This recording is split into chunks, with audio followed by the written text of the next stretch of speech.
Au premier livre, le livre de Matthieu, la Bible nous dit pour la première fois, il a appelé 12 apôtres. Il nous envoyait de ville à ville. C'est dans le livre de Luc qu'il y a ce genre de détails. Il les appelle pour les attribuer une mission. Il leur dit, allez de ville en ville, propager la bonne nouvelle. Le premier et le plus grand, la plus grande recommandation que Jésus les avait laissée, il leur dit, dites-leur que le royaume des cieux est proche d'eux. Les apôtres arrivèrent, ils attendent ce que Jésus-Christ les avait dit. Et Jésus leur donna le pouvoir de chasser les esprits impies, de guérir les malades et de purifier les lépreux. Et quand les apôtres ont entendu la recommandation de Jésus, ils vont maintenant se disperser pour aller là où Jésus-Christ les avait envoyés. Ils vont commencer la mission. Ils vont commencer la mission. Ils vont commencer leur mission. Après avoir tout terminé, ils vont maintenant chercher Jésus pour lui donner les rapports. Et le livre de Luc nous parle de la manière où les apôtres sont rentrés, les apôtres sont venus dire à Jésus, voilà ce que tu nous as envoyé pour faire, on a déjà tout accompli. Et Jésus va attendre maintenant la manière dont les apôtres vont donner les rapports. Et ce qui m'attire dans ces passages, c'est quoi? Les apôtres vont rentrer avec une attitude un peu joyeuse. Ils vont rentrer avec joie. Ils vont rentrer avec étonnement. Ils vont commencer à dire, mais Jésus, là où nous étions, tout ce qu'on a fait, c'était vraiment formidable. Même les démons nous ont obéis. Je me suis posé la question pour savoir, pendant que Jésus-Christ donnait cette vision à ses apôtres, est-ce que lui-même était fatigué?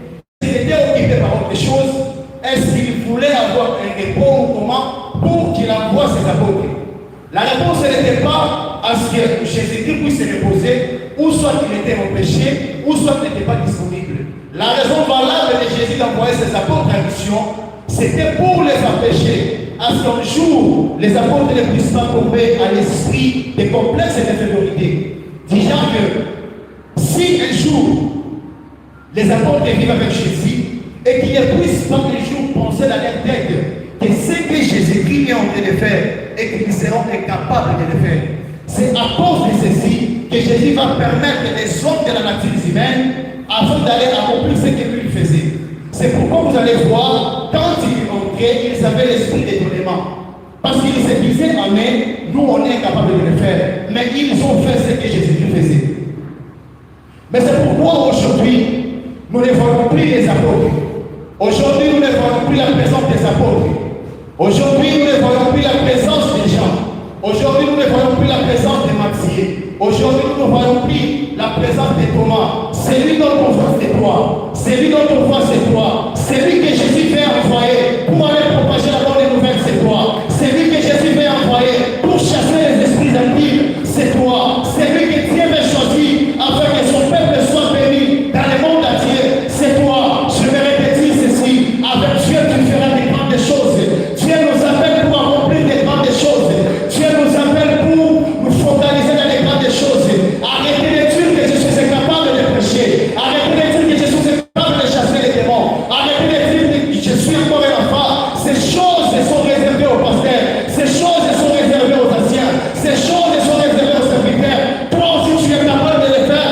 Parce que quand Jésus les envoyait, il les envoyait avec son nom. Tu ne viens pas avec ton nom, tu viens avec le nom de Jésus. Dieu t'a choisi pour faire des grandes choses.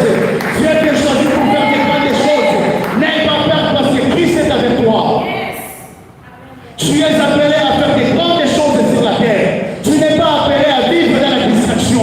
Tu n'es pas appelé à vivre dans les choses où tu es en train seulement de témoigner les exploits des autres. Toi aussi tu peux faire ce que Christ avait fait. Car il a dit, je m'en vais au Père. Vous ferez des œuvres plus grandes que ce que moi j'avais fait. Dieu t'a choisi ce matin et il sait que toi tu es capable. Arrête de te voir que tu es encore un enfant. Arrête de dire que quand je serai grand, je ferai ceci ou cela. Tu es encore l'âge. Pendant que les gens voyaient bien comme un lumière, tu es voyé en lui un péché comme de